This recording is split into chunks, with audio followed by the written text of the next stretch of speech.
fii titre foncier la Ablaye Wade moo ko jënd jox ñu ko Madické Niang moo yor document yi man am na document yu bëri yoo xam mu ngi nii sama téléphone toutes des preuves ba problème bi amee bon contacté naa kilifa yu bëri ci kaw xamal nañu carrément ñu gis ay ñu xam ne carrément ni ma ñoom li ñu bëgg a def mënul nekk parce que loolu bu ñu ko defee dañuy bëgg a jëli fi jàmbur may leen loolu la ñu bëgg ñu ne ah may leen kon amul problème ñun dinañ ci xar suñu tànk tuba li ñu naan mooy dinañ ànd ak dinañ xeex ak ñoom tey ak suba duñu nangu ñu jël ñu ñëw fii nekk ci mairie bi dafa ñu jël liggéey ñun ndox kër mairie baa ngi kii baa ngi nii tali baa rang-rang la ñu am ku fi jaar sa yaram bi di bëgg a dee suuf si kenn mënu amuñu ndox amuñu dara courant lampe mbedd amuñu ko amuñu dara ñoom ñu bëgg a xëy rek amaguñu 3 mois ci mairie bi ñoo day jël suufu mairie duñ ko nangu tey duñ ko nangu ëllëg man nag du ma politicien man je suis derrière Macky Sall Macky Sall laay demandé Macky Sall laay demandé ministre de l'intérieur maa ngi lay demandé nga woo Sey Issa nga wax Sey Issa mu bàyyi suufu mbuur du caaxaan nañu bàyyi suuf falox ñun ay néegu doole Abdoulaye Wade ñu may suuf si def ko titre foncier il n'est pas man dem naa ba ci kii ñu ma amul droit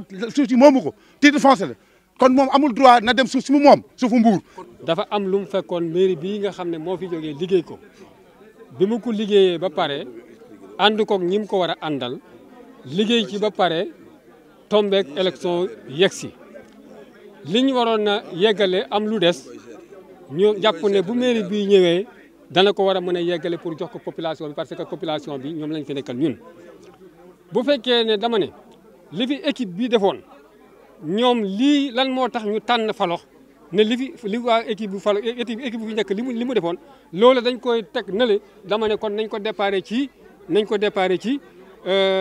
budget municipal bi nga xam ne moom lañ voté woon. ndax mairie bi fi jógee ñoo wote budget municipal bi ñu war a liggéeyee ci année bi ñu jëm pourquoi ñu accordé budget boobu accordé chantier yi mu def te accordé wuñ liggéey bi mu liggéey fii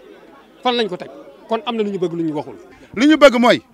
suñu folo mu delloo nit ñi seen kër yi kër yëpp am borom kër yaa ngi si urbanisme soo demee urbanisme ñoo xëy woo ñu benn jour ñu ni ak cadastre yëpp ñu ni ñëw leen ñu recensé leen ñu dem foofu kenn ku ne ñu recensé la néegu doole yëpp recensé daal lay jox seen kër ñoom kayit yooyu yëpp mu ngi ak ñoom maire jox na leen ko man woo naa maire woo naa Fallou Sylla directement mu ne ma jox naa leen kayit yi kon donc loolu dafa jeex ñoom nañu joxe kër jàmbur lu ñu si daan rek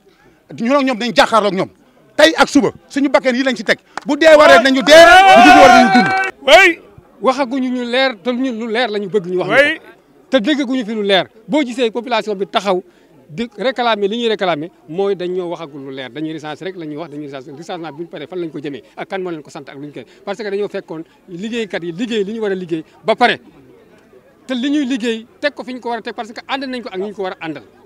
kon kooku naka nga war a mën a ñëwee pour éliminer liggéey boobu indiwaat sa liggéeyu bopp ak sa équipe boo xamante ni xale yi nga xam ne ñoom lañ fi yebal ay 18 ans la ñu am